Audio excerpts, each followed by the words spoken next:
지금 전 세계 고고학계와 주요 외신들이 대한민국 서울, 북한산의 한 봉우리를 주시하며 경악을 금치 못하고 있습니다.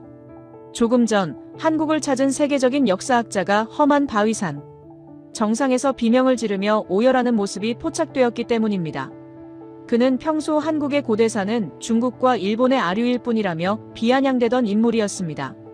그런 그가 도대체 무엇을 보았기에 1500년 된 차가운 돌덩이 앞에서 자신의 모든 지식을 부정하며 무릎을 꿇은 것일까요? 그가 덜덜 떨리는 손으로 이끼를 걷어낸 순간 그곳에는 일본이 그토록 숨기고 싶어 했고 중국이 두려워했던 한반도의 진짜 주인에 대한 증거가 새겨져 있었습니다. 단순한 영토 확장의 기록이 아니었습니다. 1500년 전 이미 현대 경제학을 뛰어넘는 최첨단 농업, 혁명과 적국의 왕자마저 왕으로 세우는 소름 돋는 포용의 리더십. 서양이 야만의 시대를 걷고 있을 때 동방의 이 작은 나라는 이미 완벽한 제국을 완성해 놓고 있었던 것입니다. 이건 기적이다. 우리는 그동안 한국을 완전히 잘못 알고 있었다. 현장에서 터져나온 그의 탄식은 지금 전 세계로 타전되고 있습니다. 한국인조차 잘 몰랐던, 아니 교과서 한 귀퉁이에서 지나쳤던 이 위대한 유산의 정체. 오늘 그 가슴 벅찬 진실이 공개됩니다. 이 영상은 단순한 사연이 아닙니다. 우리 민족의 잃어버린 자부심을 되찾는 여정입니다. 더 많은 분들이 이 진실을 알 수 있도록 영상 시작 전 좋아요와 구독 부탁드립니다. 여러분의 클릭 한 번이 역사 왜곡을 막는 큰 힘이 됩니다. 지금으로부터 몇 년 전 무더위가 기승을 부리던 어느 여름날이었습니다. 저는 그저 한국의 산세나 구경하려는 가벼운 마음으로 서울 북한산 비봉을 오르고 있었습니다. 당시에 저는 한국이라는 나라가 가진 저력을 전혀 알지 못했으니까요. 하지만 그 가파른 바위 언덕을 넘어서는 순간 제 인생을 송두리째 바꿀 운명적인 만남이 저를 기다리고 있었습니다. 그날은 정말이지 숨이 턱턱 막힐 정도로 무더위가 기승을 부리던 한여름의 어느 날이었습니다. 한국의 여름은 제가 나고 자란 유럽의 건조하고 쾌적한 여름과는 차원이 다른 마치 거대한 한증막 속에 들어와 있는 듯한 묵직한 습도를 품고 있었습니다. 등줄기를 타고 흐르는 땀방울이 셔츠를 적시다 못해 바지 허리춤까지 축축하게 만들었고 뜨거운 태양 아래 달궈진 화강한 바위들이 뿜어내는 열기는 제 얼굴을 붉게 익어가게 만들고 있었습니다. 거친 숨을 몰아쉬며 한 걸음 한 걸음 내딛는 것조차 고통스러운 수행처럼 느껴지던 그 순간 제 앞에는 저를 이곳으로 이끈 한국인 친구이자 저명한 역사학 교수인 김 교수가 마치 산짐승처럼 가볍고 능숙한 몸놀림으로 바위 능선을 오르고 있었습니다. 저는 평생을 서양 고대사, 특히 로마 제국의 장대한 도로망이나 그리스의 신전 건축을 연구하는 데 바쳐온 사람으로서 나름대로 역사의 현장을 많이 누벼봤다고 자부해왔지만 서울이라는 인구 1000만의 거대 도시 한복판에 이토록 험준하고도 야생적인 아름다움을 간직한 바위산이 우뚝 솟아있다는 사실에는 적잖이 충격을 받고 있었습니다. 우리가 향하던 곳은 북한산의 수많은 봉우리 중에서도 비봉이라 불리는 곳이었습니다. 사실 저는 이날 아침까지만 해도 김 교수의 등산 제안을 반신반의하며 억지로 따라 나선 참이었습니다. 솔직히 고백하건대 당시 제가 한국의 고대 국가인 신라에 대해 가지고 있던 지식은 지극히 단편적이고 편협한 수준에 머물러 있었습니다.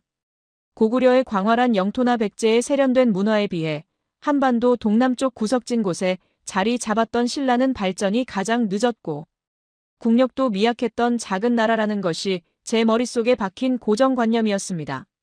그런 소국이 어떻게 쟁쟁한 경쟁자들을 물리치고 삼국을 통일할 수 있었는지 서구학계의 오만한 시선으로는 그저 당나라라는 외세의 도움을 빌린 우연한 승리거나 운이 좋았던 결과물이 아니었을까 하는 얕은 의구심을 가지고 있었던 것이 사실입니다. 김 교수는 그런 제 속마음을 이미 훤히 꿰뚫어보고 있다는 듯 산행을 시작하기 전 의미심장한 미소를 지으며 제게 딱 한마디를 건넸었습니다. 그곳에 올라가면 당신이 책상머리에서 배웠던 한반도의 역사가 얼마나 좁은 시각이었는지 그리고 이 작은 나라가 품었던 꿈의 크기가 얼마나 거대했는지 온몸으로 느끼게 될 것이라고 말입니다. 가파른 화강한 바위를 거의 네 발로 기어오르다시피 하며 허벅지가 터질 듯한 고통을 참아낸 끝에 겨우 정상 부근에 도착했을 때 제 눈앞에는 실로 믿을 수 없을 만큼 장엄하고 압도적인 풍경이 펼쳐졌습니다.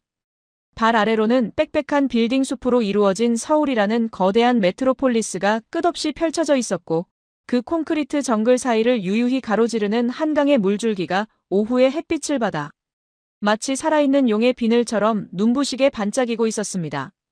거세게 불어오는 산바람이 온몸에 땀을 식혀주며 정신을 번쩍 들게 했지만 제 가슴을 진정으로 세차게 뛰게 만든 것은 시원한 바람이 아니라 그 산꼭대기, 하늘과 맞닿은 그곳에 홀로 외롭게 서 있는 비석 하나 때문이었습니다. 지금 그 자리에 서 있는 것은 박물관으로 옮겨진 진품을 대신에 세워둔 복제품이라고 김 교수가 설명해 주었지만 그 비석이 뿜어내는 묵직한 아우라는 결코 가벼운 것이 아니었습니다.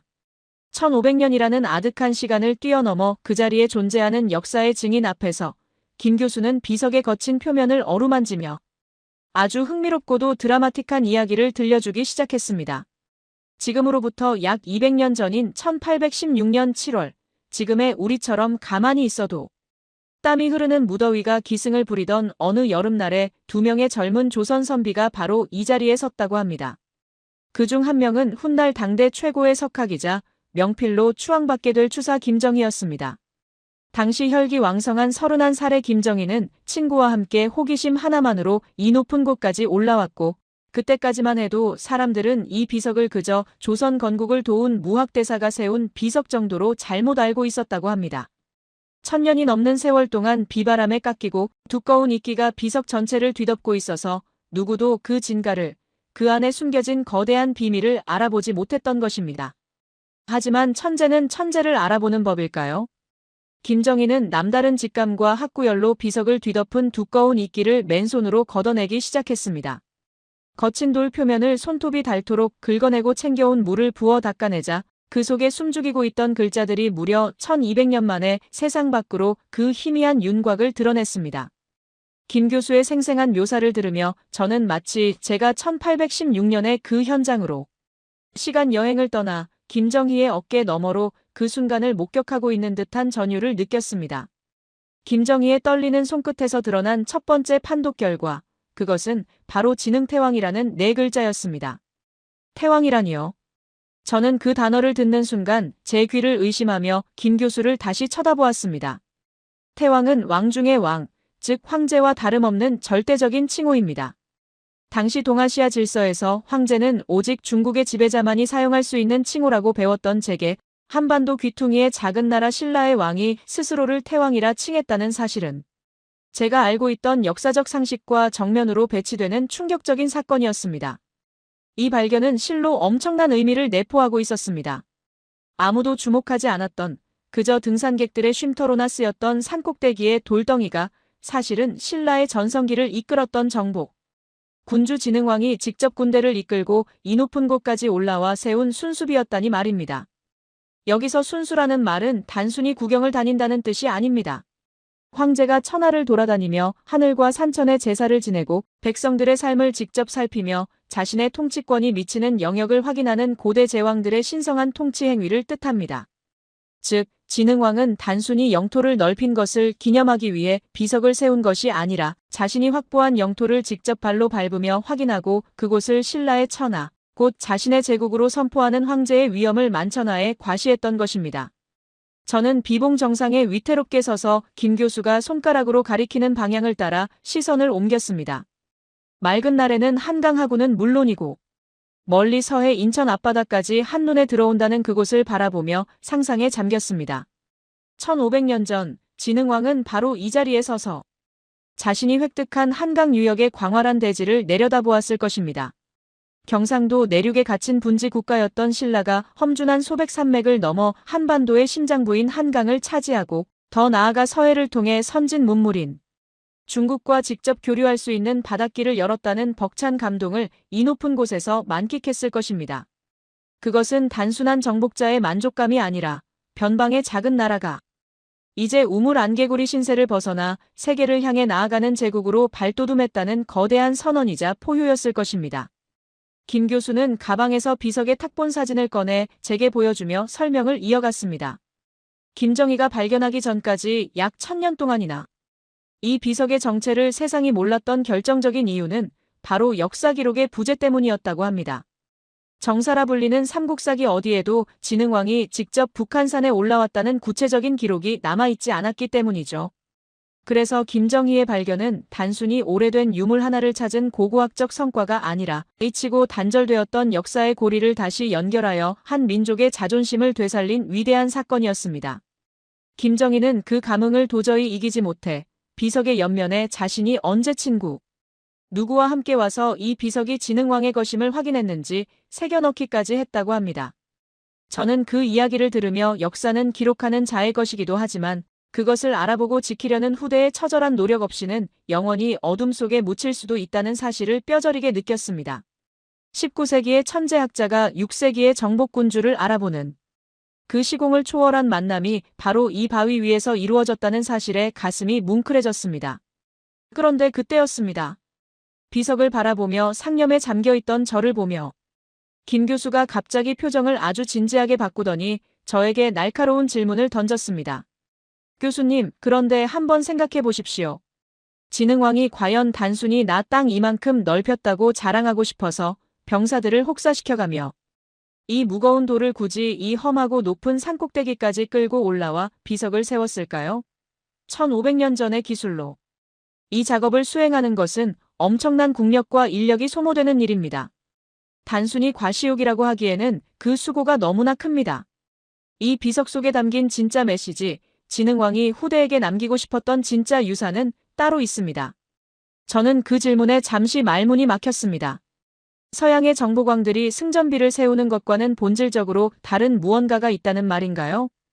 김 교수는 천천히 고개를 끄덕이며 진흥왕 순수비가 발견된 곳이 여기 북한산뿐만이 아니라는 사실을 상기시켜 주었습니다. 경남 창녕, 그리고 지금은 분단으로 인해 갈 수 없는 북한 땅의 황초령과 마운령까지 한반도 전역에 걸쳐 총 4개의 진흥왕 순수비가 존재한다고 했습니다.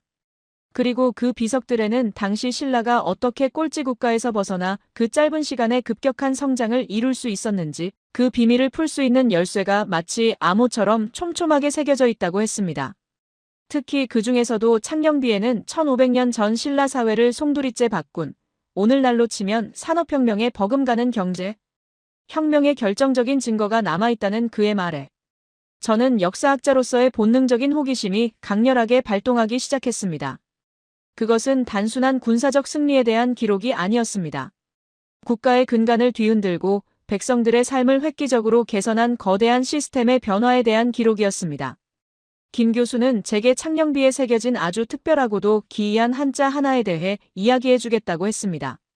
우리가 흔히 논이라고 부르는 물을 대어 벼농사를 짓는 땅을 뜻하는 한자, 답자에 얽힌 비밀이었습니다.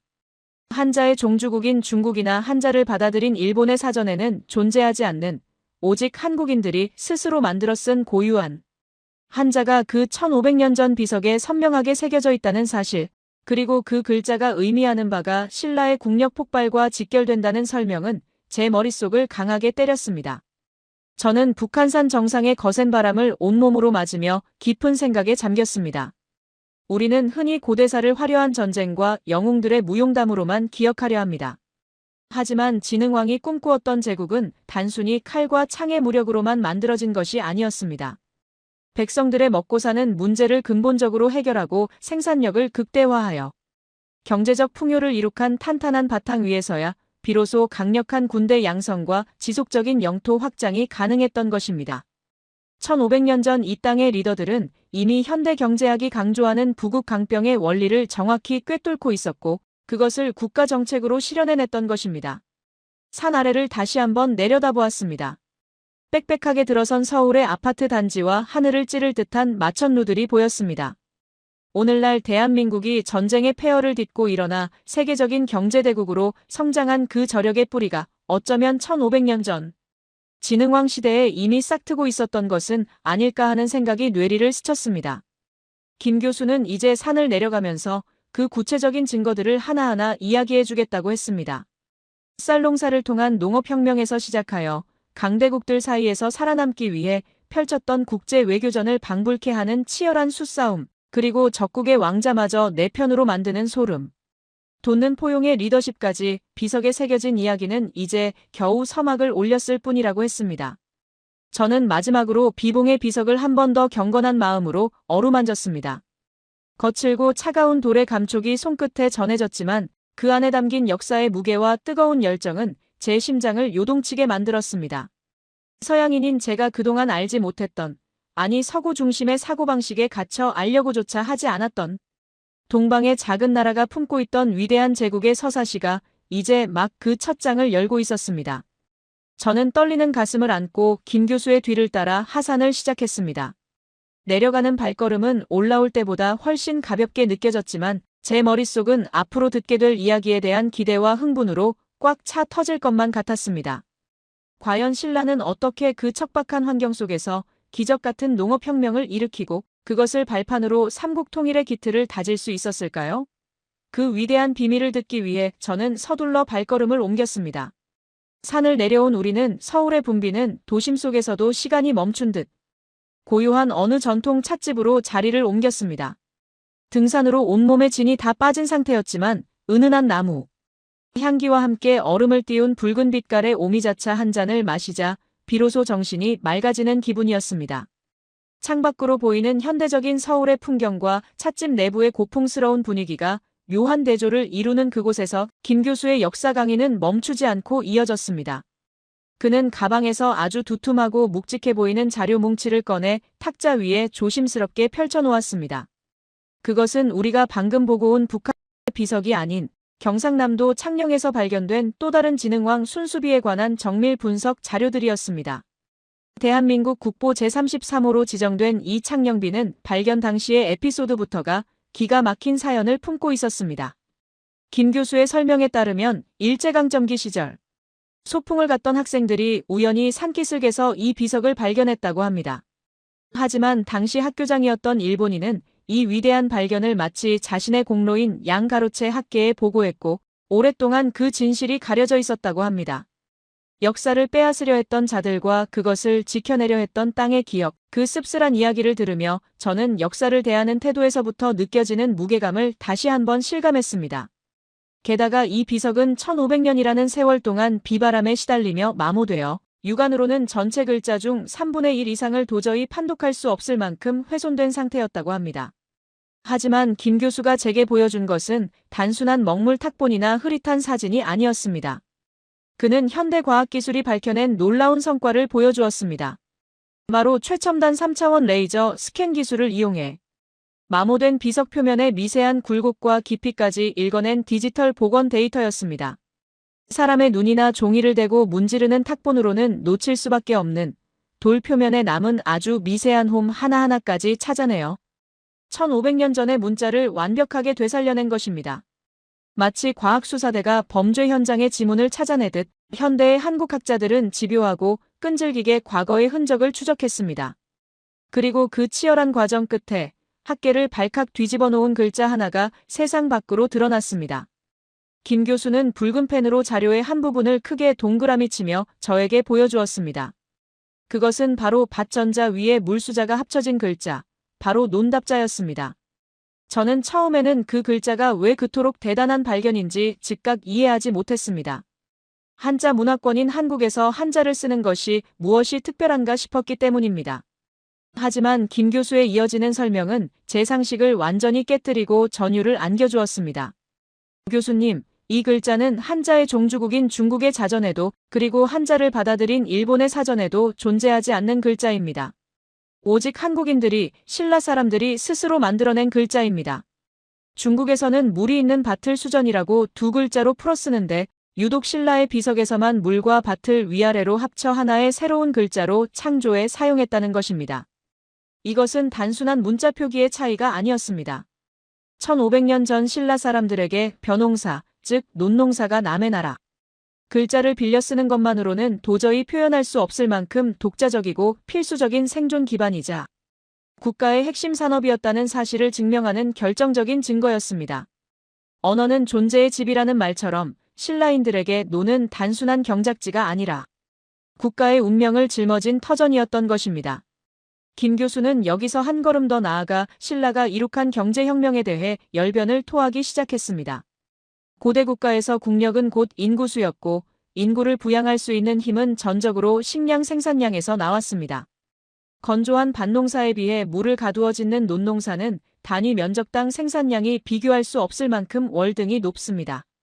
물을 대어 벼를 키우는 기술이 국가적으로 보편화되었다는 것은 곧 먹고 남는 잉여 생산물이 생겨나고 이를 바탕으로 인구가 폭발적으로 증가할 수 있는 토대가 마련되었다는 것을 의미합니다. 창녕비에 새겨진 그 답자 하나는 신라가 당시 농업 생산력의 한계를 뛰어넘어 폭발적인 경제 성장을 이루고 있었다는 사실을 웅변하고 있는 셈입니다.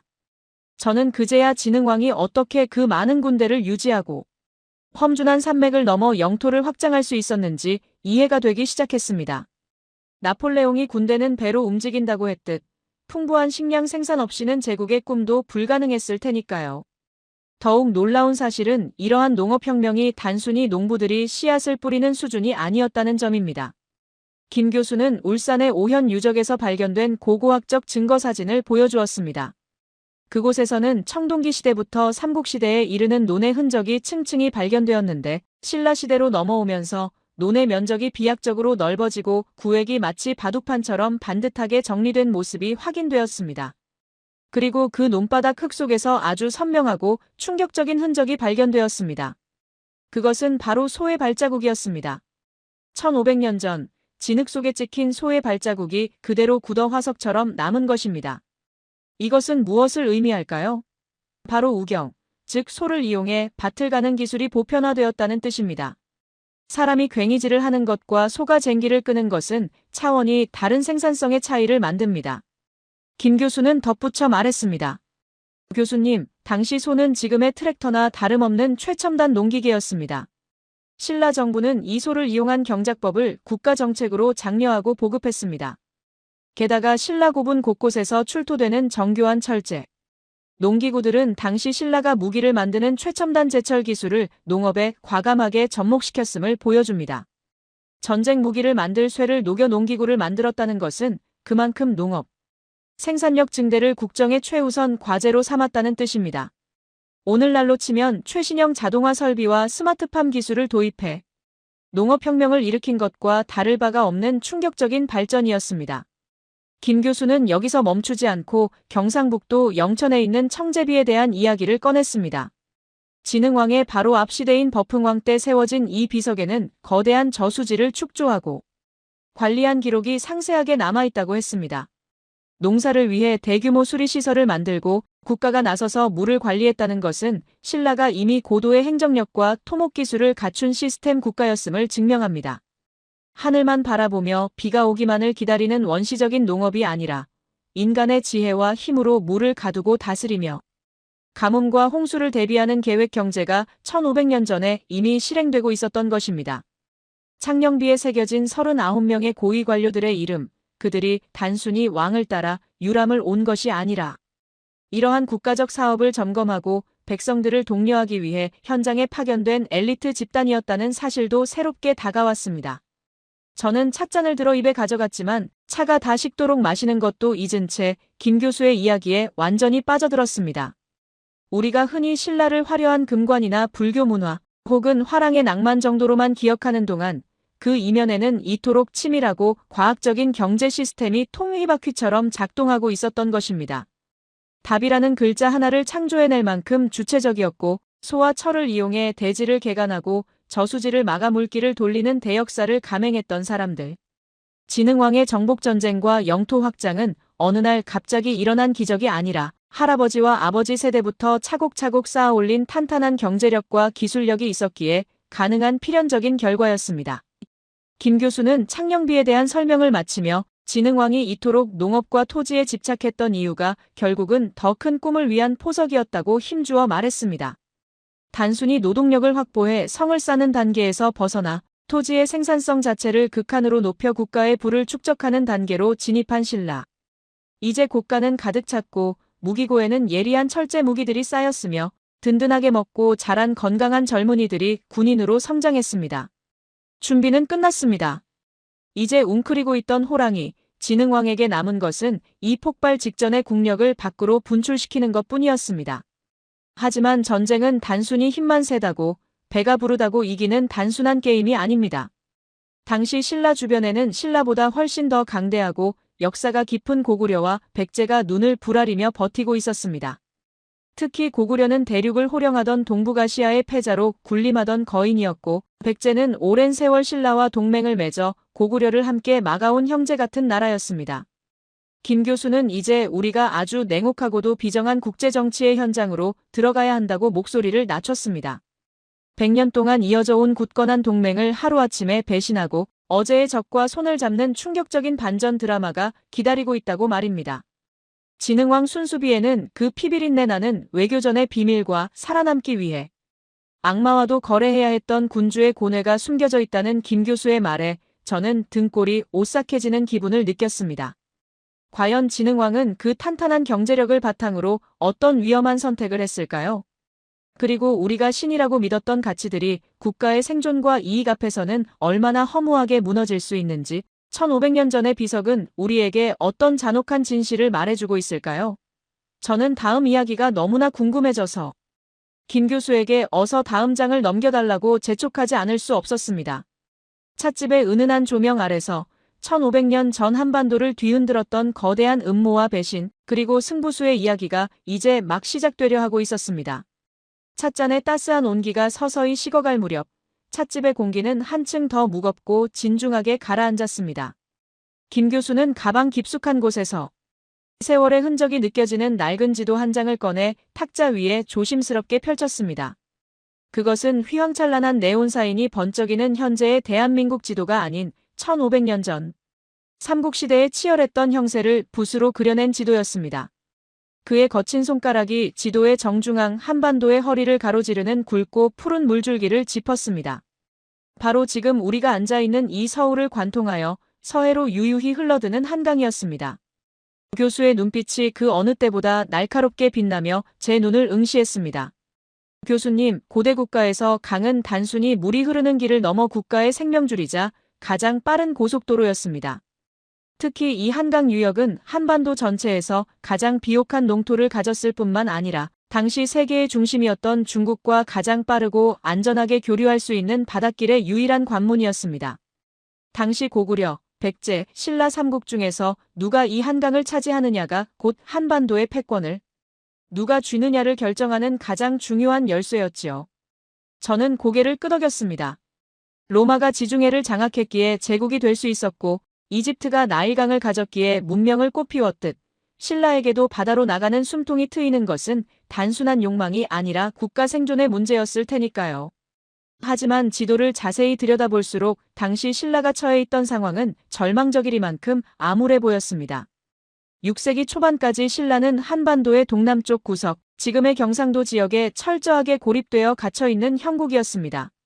북쪽과 서쪽은 험준한 소백산맥이라는 거대한 자연의 장벽에 가로막혀 있었고 선진 문물을 받아들이려 해도 반드시 라이벌인 고구려나 백제의 영토를 통과해야만 가능했습니다. 말하자면 사방이 꽉 막힌 내륙 국가나 다름없는 신세였죠. 그래서 신라는 생존을 위해 무려 120년이라는 긴 세월 동안 백제와 굳건한 동맹, 이른바 나제동맹을 맺고 있었습니다. 북쪽에서 무섭게 내려오는 거인 고구려의 남하를 막아내기 위해 두 나라는 서로 등을 맞대고 형제처럼 의지하며 지내왔던 것입니다. 그것은 단순한 외교 조약을 넘어 피로 맺어진 생존의 약속이었습니다. 김 교수는 지도의 연도를 가리키며 551년에 급박했던 상황을 설명하기 시작했습니다. 오랜 기다림 끝에 드디어 국력이 무르익었다고 판단한 신라의 젊은 왕. 진흥왕과 백제의 노련한 왕 성왕은 연합군을 결성해 고구려를 향한 대대적인 북진을 감행했습니다. 작전은 대성공이었습니다. 내부 분열로 약해져 있던 고구려군을 몰아내고 두 나라는 그토록 꿈에 그리던 한강 유역을 되찾는 데 성공했습니다. 약속대로 한강의 하류, 즉 지금의 서울과 경기도 일대의 비옥한 평야지대는 백제가 차지하고 상류인 강원도와 충청북도의 산악지역은 신라가 차지했습니다. 겉으로 보기에는 아주 훈훈하고 성공적인 동맹의 승리처럼 보였습니다. 120년의 우정이 빛을 발하는 순간인 듯했죠. 그런데 바로 그 지점에서 김 교수가 목소리를 낮추며 마치 악마의 유혹과도 같은 질문을 저에게 던졌습니다. 만약 교수님이 신라의 왕이라면 이 상황에서 어떻게 하시겠습니까? 120년 된 친구와의 신성한 의리를 지키며 바다로 나갈 길도 없는 척박한 산골짜기를 차지한 것에 만족하시겠습니까? 아니면 세상의 비난을 듣고 배신자라는 오명을 쓰더라도 친구의 등을 치고 저 비옥한 하류 땅과 중국으로 가는 바닷길을 독차지하시겠습니까? 저는 선뜻 대답하지 못하고 침묵할 수밖에 없었습니다. 인간적인 도덕관념으로는 당연히 의리를 지켜야겠지만 한 나라를 책임지는 군주의 입장에서 국가의 백년대계를 생각한다면 뼈를 깎는 고민이 될 수밖에 없는 문제였으니까요. 김 교수는 씁쓸한 미소를 지으며 찻잔을 만지작거렸습니다. 진흥왕은 아주 냉혹하고도 철저한 현실주의자였습니다. 연합작전이 성공하여 축배를 든 지 불과 2년 만인 553년, 진흥왕은 전광석화처럼 군대를 돌려 동맹국인 백제가 차지하고 있던 한강 하류를 기습 공격합니다. 그리고 그 땅을 모조리 빼앗아 신라의 새로운 주로 선포해버립니다. 저는 그 이야기를 듣는 순간 저도 모르게 탄식을 내뱉었습니다. 100년 넘게 이어진 동맹을, 그것도 함께 피를 흘리며 싸운 직후에 그토록 처참하게 배신하다니요. 백제 입장에서는 그야말로 믿는 도끼에 발등을 찍힌 정도가 아니라 마른 하늘에 날벼락을 맞은 셈이었을 겁니다. 저는 서양 역사에서도 마키아벨리즘이라 불리는 수많은 권모술수를 봐왔지만 이토록 철저하고 기습적인 배신은 드물었습니다. 하지만 김 교수는 이것이 단순한 개인의 탐욕이나 충동적인 결정이 아닌 아주 치밀하게 계산된 고도의 외교 전략, 그야말로 신의 한 수였다고 설명했습니다. 그리고 그 결정적인 증거가 바로 지금은 갈 수 없는 북한 땅, 함경남도 산봉우리에 서 있는 황초령비와 마울령비에 숨어 있다고 했습니다. 그 비석들에는 당시 신라가 주적인 고구려와 맺었던 충격적인 밀약의 흔적이 암호처럼 남아있다는 것입니다. 당시 고구려는 겉으로는 여전히 강대국처럼 보였지만 내부적으로는 왕위 계승을 둘러싼 귀족들의 내분으로 극심한 혼란을 겪고 있었고 북쪽 국경에서는 돌궐족이라는 유목민족의 침입으로 골머리를 앓고 있었습니다. 남쪽 전선까지 신경 쓸 여력이 전혀 없었던 고구려에게 진흥왕은 아주 은밀하고도 매혹적인 제안을 보냅니다. 우리가 너희 땅인 함경도 지역으로 더 이상 진격하지 않고 국경을 안정시켜 줄 테니 대신 우리가 백제의 한강 하류를 치고 차지하는 것을 눈감아달라. 즉, 어제의 적과 손을 잡고 어제의 친구를 치겠다는 제안이었습니다. 고구려 입장에서는 손 안 대고 코 푸는 격이었습니다. 눈엣 가시 같았던 백제를 신라가 대신 견제해준다니 마다할 이유가 없었죠. 그렇게 적과의 동침, 신라와 고구려 사이의 비밀 밀약이 성사된 것입니다. 황초령비에는 이웃나라가 사신을 보내 화해를 요청해왔다는 구절이 새겨져 있는데 학자들은 이것이 바로 고구려가 신라의 한강 점령을 인정하고 불가침 조약을 맺은 것을 의미한다고 해석합니다. 진흥왕은 이 치밀한 밀약을 통해 북쪽 국경의 안전을 확실하게 보장받은 뒤 후방의 걱정 없이 모든 군사력을 남쪽으로 집중시켜 백제를 칠 수 있었던 것입니다. 김 교수의 설명을 들으며 저는 온몸에 소름이 돋았습니다. 진흥왕은 단순히 무력만 앞세우는 정복군주가 아니었습니다. 그는 동북아시아 전체의 국제 정세 흐름을 정확히 읽어내고 필요하다면 영원한 적도 영원한 친구도 없다는 냉정한 원칙 아래 국가의 최대 이익을 챙길 줄 아는 무서운 전략가였습니다. 그는 도덕군자라는 칭송을 듣기보다는 욕을 먹더라도 내 나라 백성을 굶주림에서 해방시키고 강대국으로 만들 수 있는 패권국의 길을 선택한 것입니다. 물론 이 배신의 대가는 참혹했습니다. 분노가 머리끝까지 치솟은 백제의 성왕은 554년 태자와 전국의 정예 군사를 박박 긁어모아 신라를 향해 총공격을 감행했습니다. 신라를 지도에서 지워버리겠다는 기세였습니다. 충청북도 옥천 부근에서 그 유명한 관산성 전투가 벌어졌습니다. 초반에는 백제의 기세가 무서웠지만 이미 한강을 차지하여 경제력과 사기가 오를 대로 오른 신라군은 끝내 백제군을 포위하고 괴멸시켰습니다.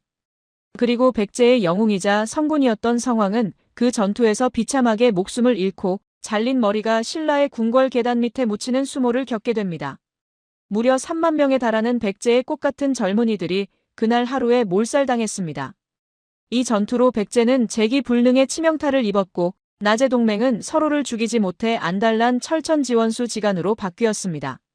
하지만 그 처절한 핏빛 승리의 결과 신라는 명실상부한 한반도의 진정한 주인공으로 떠올랐습니다. 한강 유역을 완전히 장악함으로써 인구와 물자가 폭발적으로 늘어났고 무엇보다 서해 바닷길을 통해 중국의 남조, 북조와 직접 교류하며 국제 무대의 당당한 일원으로 인정받게 된 것입니다. 김 교수는 지도의 한강하구를 펜으로 툭툭 치며 말했습니다. 교수님, 이 순간이 바로 신라가 변방의 촌구석 소국이라는 껍질을 깨고 삼국 통일의 기반을 닦은 결정적인 순간이었습니다. 우리가 산 정상에서 보았던 진흥왕 순수비는 단순한 승전비가 아닙니다. 그것은 이토록 비정한 승리의 기록이자 강대국 틈바구니에서 살아남기 위해 몸부림쳤던 한 약소국의 처절한 생존 투쟁기이기도 합니다. 신라라는 국호의 뜻이 덕업일신 망나사방, 즉 덕업을 날로 새롭게 하여 사방을 망라한다는 뜻인데 진흥왕은 그 국호처럼 수단과 방법을 가리지 않고 사방으로 영토를 넓혀 나갔습니다. 비록 그 과정이 배신과 음모로 얼룩져 보일지라도 역사라는 거대한 수레바퀴 앞에서 리더는 고독한 결단을 내려야만 했을 것입니다. 저는 찻집의 은은한 조명 아래서 1500년 전에 그 긴박했던 외교전의 현장을 상상해 보았습니다. 믿었던 친구의 등에 칼을 꽂아야만 했던 진흥왕의 마음은 과연 편치만 했을까요? 아마도 그는 수많은 밤을 번뇌하며 잠 못 이루었을지도 모릅니다. 하지만 그는 개인적인 양심이나 명예보다는 국가의 미래와 백성의 안위를 선택했습니다. 그 비정한 선택 덕분에 신라는 훗날 삼국을 통일하고 찬란한 문화를 꽃피울 수 있었던 것입니다. 우리가 지금 차를 마시고 있는 이 서울, 땅이 우리 것이 된 역사가 바로 그 배신과 결단의 산물이라는 사실이 새삼 무겁고도 숙연하게 다가왔습니다. 하지만 이야기는 여기서 끝이 아니었습니다. 진흥왕이 정복한 땅은 넓어졌지만 그곳에는 하루아침에 나라를 잃고 가족을 잃은 신라에 대해 뼈에 사무치는 원한을 가진 수많은 정복지 백성들이 남겨져 있었습니다.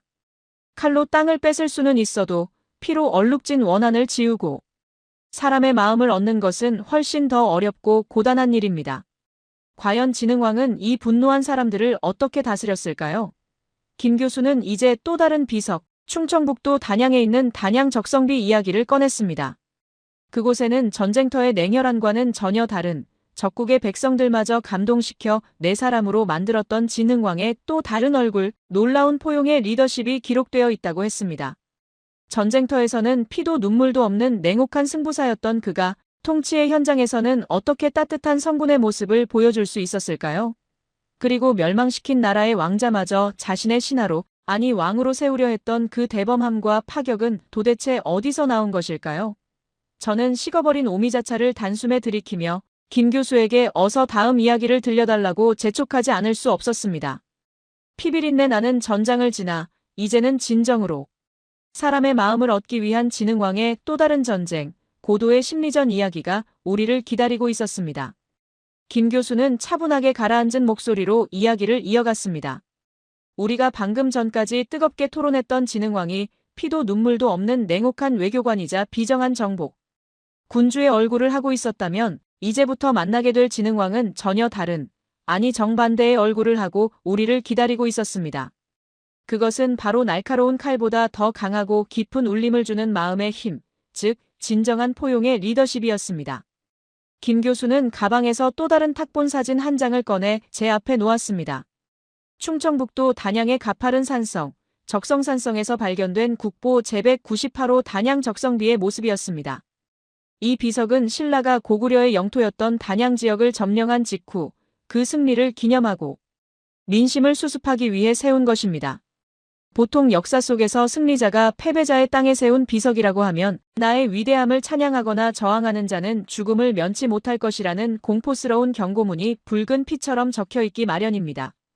서양의 역사에서도 로마가 카르타고를 정복했을 때 그 땅에 소금을 뿌려 풀 한 폭이 자라지 못하게 했던 것처럼 고대의 정복전쟁은 파괴와 학살 그리고 철저한 응징이 뒤따르는 것이 상식이자 불문율이었습니다.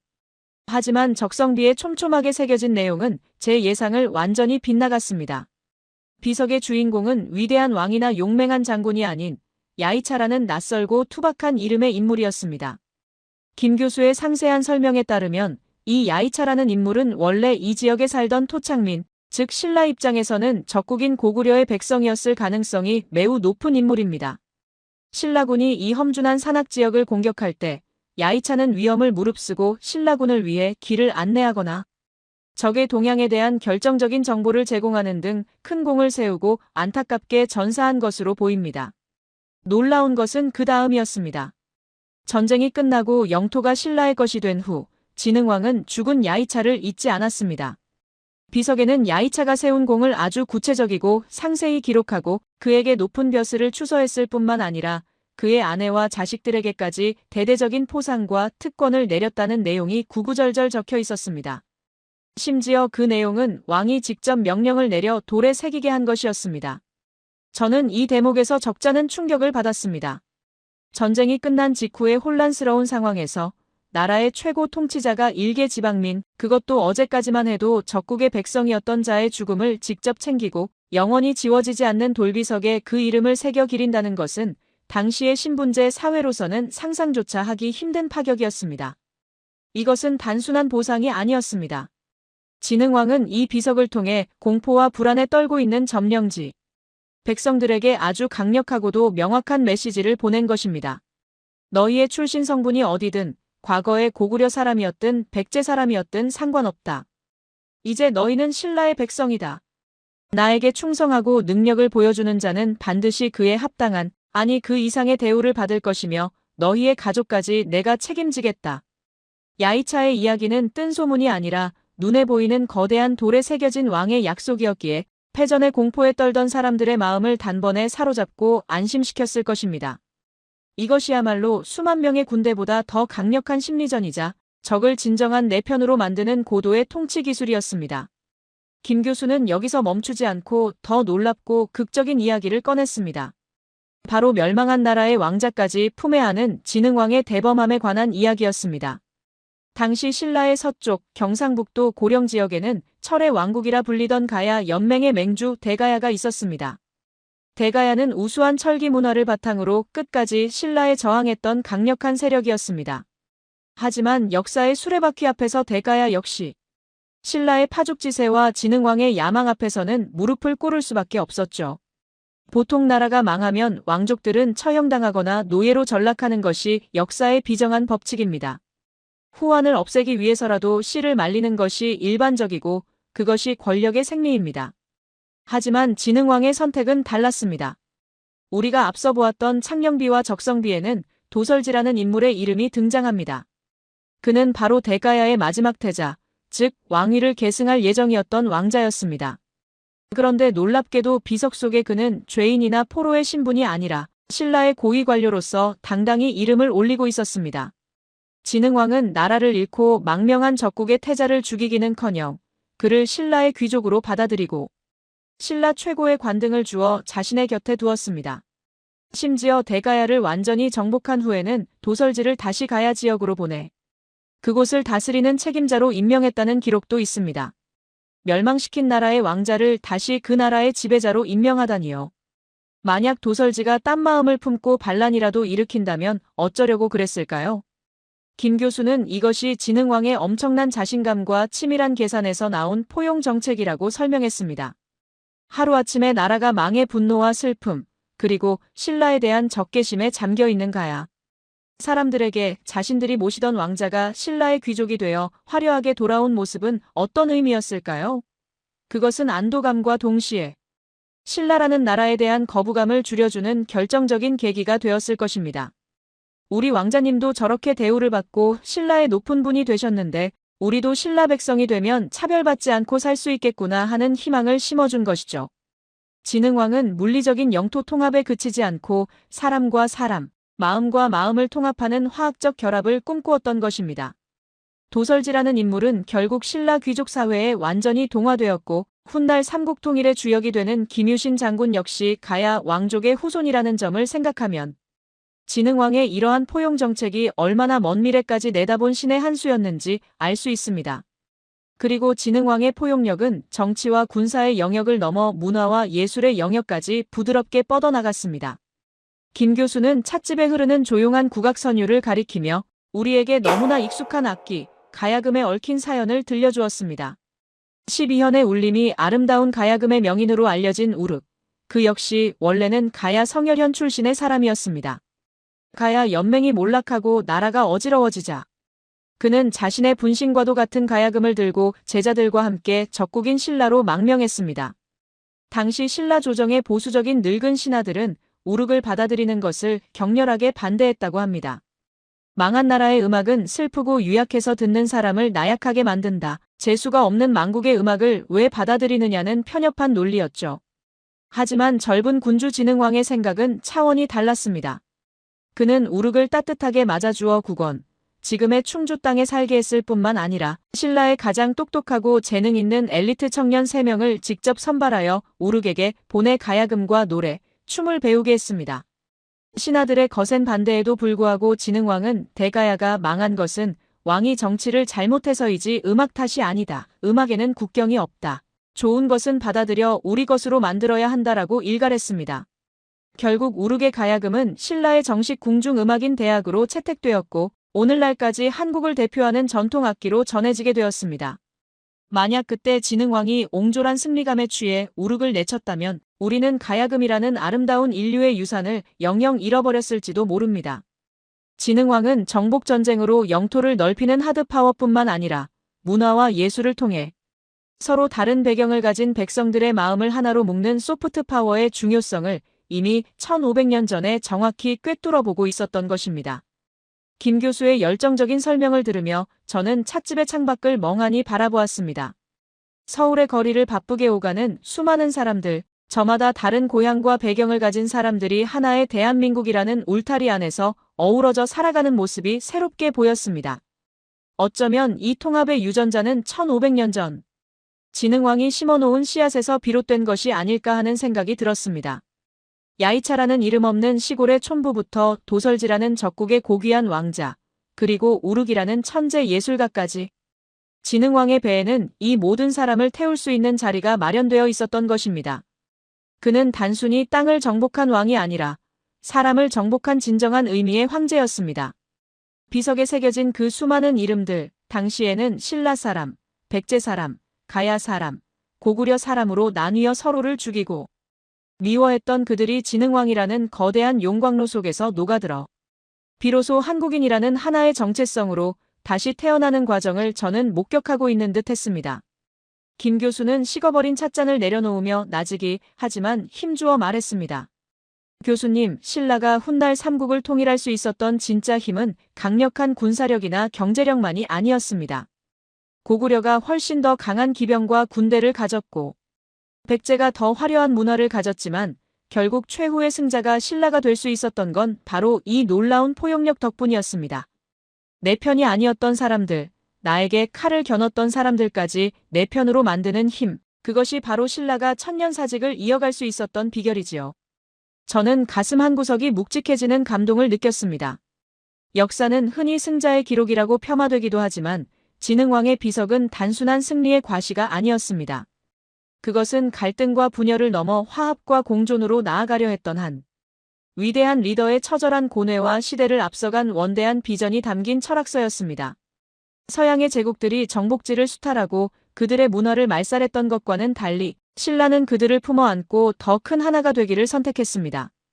이것이야말로 우리가 그동안 야만인이라고 얕잡아 보았던 동방의 작은 나라가 보여준 품격이자 오늘날 분열과 갈등으로 얼룩진 전 세계가 주목하고 배워야 할 리더십의 본보기가 아닐까 싶었습니다. 하지만 김 교수는 아직 마지막 한 조각의 퍼즐이 남아있다고 했습니다. 진흥왕이 이 모든 위대한 업적을 이루고 그토록 염원했던 순수비를 전국 곳곳에 세운 뒤 화려한 영광 뒤에 찾아온 그의 말년과 죽음 뒤에 남겨진 진정한 유산에 대한 이야기였습니다. 비석에 새겨진 화려한 업적 뒤에 숨겨진 인간 진흥왕의 마지막 모습, 그리고 그가 1500년이라는 시간을 건너뛰어 오늘날의 우리에게 진정으로 남기고 싶었던 마지막 메시지는 과연 무엇이었을까요? 찻집의 창밖은 어느덧 어둠이 내려앉아 서울의 야경이 별처럼 빛나기 시작했고 저는 김 교수의 마지막 이야기에 온 신경을 집중하기 위해 자세를 고쳐 앉았습니다. 이제 1500년의 시간 여행은 그 대단원을 향해 숨가쁘게 달려가고 있었습니다. 창밖에는 어느새 짙은 어둠이 깔리고 서울의 밤하늘 아래 펼쳐진 야경은 마치 검은 융단 위에 수만 개의 보석을 흩뿌려 놓은 듯 찬란하게 빛나고 있었습니다. 낮 동안의 뜨거웠던 열기는 식었지만 우리 테이블 위에는 아직 끝나지 않은 1500년 전의 이야기가 남긴 여운이 뜨겁게 감돌고 있었습니다. 김 교수는 식어버린 차를 한 모금 마셔 목을 축인 뒤 깊은 호흡과 함께 진흥왕 이야기의 마지막 장, 그 가장 은밀하고도 숭고한 이야기를 시작했습니다. 우리가 지금까지 숨가쁘게 달려오며 살펴본 진흥왕은 영토를 넓히기 위해 전쟁을 불사하고 국익을 위해 동맹을 배신하며 적국의 인재를 포섭하는 완벽한 세속적 군주의 모습이었습니다. 하지만 김 교수는 고개를 가로저으며 말했습니다. 교수님, 우리가 본 것은 진흥왕의 겉모습, 즉 하드웨어일 뿐입니다. 그의 가슴속 깊은 곳, 그 영혼의 중심에는 이 모든 세속적인 성공을 초월하려는 훨씬 더 거대하고 종교적인 이상향이 자리 잡고 있었습니다. 그것은 바로 제왕을 넘어선 성인, 즉 전륜성왕이 되고자 했던 꿈이었습니다.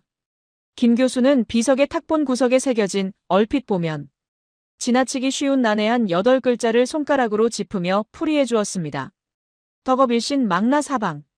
덕업을 날로 새롭게 하여 사방을 망라한다는 뜻의 이 문구는 단순한 정치, 구호나 영토 확장의 명분이 아니었습니다. 그것은 진흥왕이 꿈꾸었던 제국의 궁극적인 청사진이자 그가 평생을 바쳐 도달하고자 했던 삶의 최종 목표였습니다. 그는 단순히 힘으로 찍어 누르는 패도 정치가 아니라 부처의 자비와 덕으로 세상을 교화하고 모든 백성을 고통에서 구원하는 왕도 정치를 꿈꾸었던 것입니다. 전쟁터에서 수많은 피를 보았기에 역설적으로 그는 그 누구보다 평화와 구원을 갈망했는지도 모릅니다. 이러한 그의 꿈을 보여주는 아주 흥미롭고도 신비로운 전설이 하나 있습니다. 김 교수의 이야기는 신라의 수도 서라벌, 지금의 경주 황룡사터로 우리를 안내했습니다. 진흥왕은 그곳의 장육존상이라는 당시 기술로는 상상조차 하기 힘든 어마어마한 크기의 금동 불상을 만들고 싶어 했습니다. 그런데 전설에 따르면 인도를 통일했던 위대한 정복 군주 아소카 왕이 이 불상을 만들려다 수차례 실패하고 결국 그 재료인 무려 3만 근의 쇠와 황금을 배에 실어 바다로 떠내려 보냈다고 합니다. 인도의 왕은 축원문을 적어 함께 보냈는데 인연이 있는 국토에 가서 장육존상이 이루어지기를 바란다는 내용이었습니다. 그 배가 수만 리 바닷길을 돌고 돌아 도착한 곳이 놀랍게도 바로 신라의 앞바다였습니다. 진흥왕은 그 재료를 받아들여 인도의 왕도 실패했던 거대한 불상을 신라의 기술로 단숨에 완성해냈다는 것입니다. 물론 이것은 역사적 사실이라기보다는 설화일 가능성이 높습니다. 하지만 김 교수는 그 속에 담긴 진흥왕의 의식세계를 읽어야 한다고 강조했습니다. 아소카 왕이 누구입니까? 무력으로 인도를 통일했지만 참혹한 살육전쟁의 회의를 느끼고 불교에 귀의하여 전륜성왕, 즉 덕으로 세상을 다스리는 이상적인 제왕의 모델이 된 인물입니다. 진흥왕은 스스로를 신라의 아소카 왕, 아니 그를 뛰어넘는 진정한 전륜성왕으로 여겼던 것입니다. 변방의 작은 나라 왕이 아니라 세계적인 불교 제국을 건설하고 불법으로 세상을 구원하는 성스러운 황제가 되겠다는 엄청난 자부심과 포부가 그 전설 속에 녹아있는 것입니다. 그는 자신의 사랑하는 두 아들의 이름조차 전륜성왕이 굴리는 수레바퀴를 뜻하는 동륜과 사륜으로 지을 만큼 이 꿈에 자신의 모든 것을 걸었습니다. 하지만 역사는 그리고 인생은 위대한 영웅에게도 마냥 관대하지는 않았습니다. 이야기의 클라이맥스에 다다르자 김 교수의 목소리가 미세하게 떨려왔습니다. 진흥왕의 말년은 그 화려한 정복군주의 영광 뒤에 가려진 깊은 슬픔과 고독으로 얼룩져 있었습니다. 그가 그토록 아끼고 사랑했던 첫째 아들, 자신의 원대한 꿈을 이어받아 신라를 불국토로 만들 차기 제왕 태자. 동륜이 아버지보다 먼저 세상을 떠나는 비극이 일어난 것입니다. 걔가 자식을 잃으면 창자가 끊어지는 고통을 느낀다고 했던가요? 천하를 얻어 발 아래 두었지만 정작 자신의 핏줄 하나를 지키지 못한 아버지의 슬픔을 그 무엇으로 위로할 수 있었을까요? 평생을 전쟁터에서 보내며 수많은 적의 죽음을 눈 하나 깜짝하지 않고 지켜봤던 강철 같은 그였지만 자식의 차가운 시신 앞에서는 그 역시 무너질 수밖에 없는 나약한 한 인간이었습니다. 어쩌면 그는 아들의 죽음을 보며 자신이 일으킨 전쟁에서 죽어간 수많은 젊은이들과 그 부모들의 눈물을 떠올렸을지도 모릅니다. 그것은 업보라는 무거운 단어로 그의 가슴을 짓눌렀을 것입니다. 그토록 강인하고 거침없었던 정복 군주 진흥왕은 말년에 이르러 충격적인 선택을 합니다. 그는 화려한 왕관을 벗어놓고 스스로 머리를 깎았습니다. 그리고 법운이라는 법명을 받아 승려가 되었습니다. 왕이 곧 부처라는 자부심을 가졌던 그가 이제는 가장 낮은 자세로 돌아가 참회와 수행의 길을 택한 것입니다. 저는 상상해 보았습니다. 서라벌의 화려한 궁궐을 뒤로하고 거친 승복을 입은 채 낡은 목탁을 두드리는 늙고 병든 왕의 뒷모습을 말입니다. 그는 자신이 죽인 수많은 생명들의 명복을 빌고 먼저 간 아들 동륜의 영혼이 편안하기를 기도하며 생의 마지막 순간을 고요한 절간에서 보냈습니다. 그리고 576년 불과 43이라는 젊은 나이에 그는 파란만장했던 생을 마감하고 조용히 눈을 감았습니다. 너무나 뜨겁게 타올랐기에 일찍 재가 되어버린 불꽃처럼 그의 삶은 짧지만 그 누구보다 강렬하고 치열했습니다. 저는 잠시 말을 잇고 찻잔만 만지작거렸습니다. 오늘 아침 북한산 꼭대기에 올라 세상을 호령하던 젊은 왕의 패기 넘치는 모습과 어둠이 내린 텅 빈 법당에 앉아 인생의 무상함을 곱씹으며 연부를 외우는 고독한 승려의 모습이 오버랩되면서 가슴이 먹먹해졌습니다. 그는 신라의 영토를 3배나 넓힌 위대한 정복자였지만 동시에 인간의 한계와 운명 앞에서 고뇌했던 우리와 똑같은 슬픔을 가진 사람이었습니다. 성공의 정점에서 모든 것을 내려놓고 해탈을 꿈꾸었던 그의 마지막은 정복자 알렉산더나 황제 나폴레옹의 비참한 최후와는 다른 묘한 성스러움마저 느끼게 했습니다. 하지만 김 교수는 눈시울이 붉어진 저를 보며 슬퍼할 필요는 없다고 부드럽게 위로했습니다. 비록 진흥왕은 육체적으로는 젊은 나이에 세상을 떠났지만 그가 이 땅에 뿌린 씨앗은 결코 헛되지 않았기 때문입니다. 그가 목숨을 걸고 욕을 먹어가면서까지 차지한 한강 유역은 신라가 삼국 통일의 주역으로 성장하는 든든한 심장이자 폐가 되었습니다. 그가 파격적으로 등용한 가야 출신의 인재들은 신라 사회에 새로운 활력을 불어넣었고 무엇보다 그가 국가 조직으로 정비하고 키워낸 화랑이라는 청년 집단은 훗날 김유신과 같은 걸출한 영웅들을 배출하며 삼국 통일의 대업을 완수하는 핵심 엔진이 되었습니다. 창녕비에 이름이 새겨져 있던 39명의 신하들, 그들은 단순한 수행원이 아니었습니다. 그들은 진흥왕과 함께 꿈을 꾸었고 왕이 남긴 그 꿈을 가슴에 품고 후대에게 전해준 역사의 메신저들이었습니다. 결국 진흥왕 사후 100년 뒤 신라는 당나라 세력을 한반도에서 완전히 몰아내고 삼국 통일을 이룩함으로써 진흥왕이 그토록 염원했던 덕업일신 망나사방의 꿈을 현실로 만들었습니다. 진흥왕은 통일을 보지 못하고 눈을 감았지만 통일은 진흥왕의 어깨 위에서 시작된 것이나 다름없었습니다. 김 교수는 마지막으로 저에게 아주 진지한 눈빛으로 물었습니다. 교수님, 이제 내일 아침에 다시 북한산 비봉을 올려다본다면 무엇이 보이시겠습니까? 오늘 아침 산을 오를 때만 해도 제 눈에는 그저 낡고 이끼 낀 역사적 가치조차 모른 채 방치된 돌덩이 하나가 보였을 뿐입니다. 하지만 이제는 다릅니다. 그 차가운 비석은 단순한 화강암 덩어리가 아니었습니다.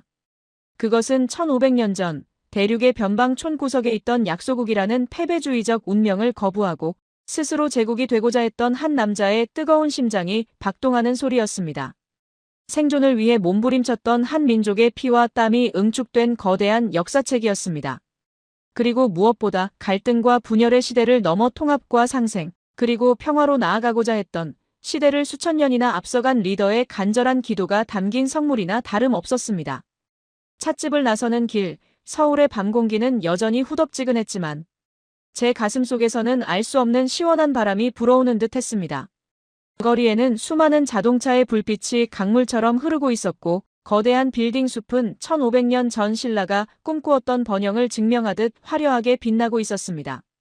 저는 서양인으로서 로마의 콜로세움이나 이집트의 피라미드만이 위대한 인류의 유산이라고 믿어왔던 제 무지와 오만함을 마음속 깊이 반성했습니다. 유산의 크기가 크다고 해서 눈에 보이는 것이 화려하다고 해서 위대한 것이 아니었습니다.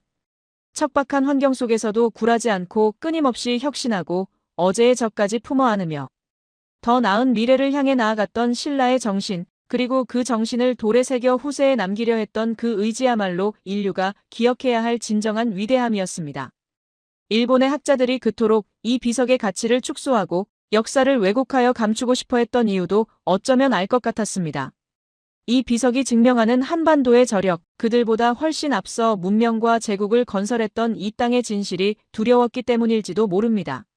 하지만 진실은 결코 침몰하지 않습니다. 1200년 동안 비바람 속에 묻혀 있다가 추사 김정희의 손끝에서 기적처럼 되살아났듯 진흥왕의 이야기는 오늘날의 우리에게도 여전히 유효한 울림을 주고 있습니다. 아니, 오히려 분열과 갈등으로 신음하는 21세기의 우리에게 진흥왕의 통합, 리더십은 더욱 절실한 해답을 제시하고 있는지도 모릅니다. 오늘 밤 저는 호텔로 돌아가서도 쉽게 잠들지 못할 것 같습니다. 1500년이라는 아득한 시간을 건너뛰어 저에게 말을 걸어온 지능왕, 그리고 그 역사를 잊지 않고 지키기 위해 노력해온 김 교수님과 같은 한국인들의 뜨거운 열정에 깊은 경의를 표합니다. 여러분, 혹시 한국의 서울에 오시게 된다면, 그리고 북한산 자락을 지나치게 된다면, 부디 잠시 발걸음을 멈추고 고개를 들어 저 높은 비봉을 바라봐 주십시오. 그곳에는 비바람을 맞으며 지금도 우리를 내려다보고 있는 영원히 늙지 않는 청년왕, 지능왕이 서 있습니다. 그리고 그는 우리에게 묻고 있을 것입니다. 지금 너의 꿈의 크기는 얼마만큼이냐라고 말입니다. 이 작지만 거대한 나라 대한민국의 역사가 얼마나 깊고 푸른지 그 벅찬 감동을 여러분도 꼭 한번 직접 확인해 보시기 바랍니다. 지금까지 한국의 산꼭대기에서 발견한 숨겨진 보물, 그 위대한 제국의 비밀을 찾아 떠난 저의 긴 여행 이야기에 귀 기울여 주셔서 감사합니다. 한국을 떠나는 비행기 창가에 앉아 멀어져가는 서울의 야경을 내려다보며 저는 가슴 한구석이 묵직해지는 것을 느꼈습니다. 이번 여행은 저에게 단순한 관광이 아닌 한 위대한 문명과의 운명적인 만남이었습니다. 오늘 저와 함께 북한산 비봉을 오르며 나누었던 이야기들이 영상을 시청하신 여러분의 가슴에도 뜨거운 울림으로 남았기를 바랍니다. 우리는 오늘 1500년이라는 시간을 거슬러 올라가 단순히 낡은 비석 하나가 아닌 한반도의 위대한 DNA를 확인했습니다. 첫째, 우리는 스스로 글자까지 만들어낼 정도로 주체적이었던 경제혁명의 역사를 만났습니다. 남의 것을 빌려 쓰는데 만족하지 않고 우리 실정에 맞는 논답자를 창조하고 소와 철을 이용해 대지를 갈아엎었던 그 혁신적인 정신이 오늘날 세계를 선도하는 대한민국 경제 발전의 원동력이었음을 확인했습니다. 둘째, 우리는 강대국 틈바구니에서 살아남기 위해 냉철한 현실, 인식과 과감한 결단을 내렸던 외교의 지혜를 배웠습니다. 의리라는 명분보다 백성의 생존이라는 진리를 택했던 지능왕의 고뇌는 오늘날 급변하는 국제 정세 속에서 우리가 어떤 자세를 가져야 하는지 묵직한 질문을 던져주었습니다. 셋째, 무엇보다 우리는 저까지 품어 안는 진정한 통합의 리더십을 목격했습니다. 출신과 배경을 따지지 않고 오직 능력과 마음을 보았던 그 포용력이 있었기에 삼국 통일이라는 대업이 가능했음을 우리는 잊지 말아야 할 것입니다. 존경하는 시청자 여러분, 역사는 단순히 지나간 과거의 기록이 아닙니다. 그것은 현재를 살아가는 우리를 지탱하는 뿌리이자 미래로 나아가는 나침반입니다. 지능왕이 북한산 꼭대기에 올라 세상을 내려다보며 꾸었던 그 크고 원대한 꿈은 지금 이 영상을 보고 계신 여러분의 혈관 속에 그대로 흐르고 있습니다. 우리가 때로는 삶이 고달프고 현실이 답답하게 느껴질 때 저 높은 곳에 우뚝 서 있는 지능왕 순수비를 기억해 주십시오. 척박한 산골짜기 작은 나라에서 시작해 제국을 건설했던 그 불굴의 의지가 바로 여러분의 것입니다. 오늘 들려드린 이 이야기가 여러분이 한국인이라는 사실에, 그리고 이 위대한 역사의 주인공이라는 사실에 다시 한번 깊은 자부심을 느끼게 하는 계기가 되었으면 좋겠습니다. 우리의 역사를 잊지 않고 기억하는 한 대한민국은 언제나 지능왕의 시대처럼 힘차게 비상할 것입니다. 오늘 영상이 유익하셨거나 가슴 벅찬 감동을 느끼셨다면 좋아요와 구독 버튼을 꼭 눌러주십시오. 그리고 댓글로 여러분이 생각하는 지능왕은 어떤 리더였는지, 혹은 우리 역사에 대한 여러분의 뜨거운 생각을 자유롭게 남겨주세요. 여러분의 소중한 참여가 더 좋은 콘텐츠를 만드는 큰 힘이 됩니다. 저는 다음에도 전 세계가 놀랄만한 한국의 숨겨진 보물과 감동적인 사연을 가지고 다시 찾아오겠습니다. 역사를 사랑하는 여러분, 오늘도 위대한 하루 보내십시오. 감사합니다.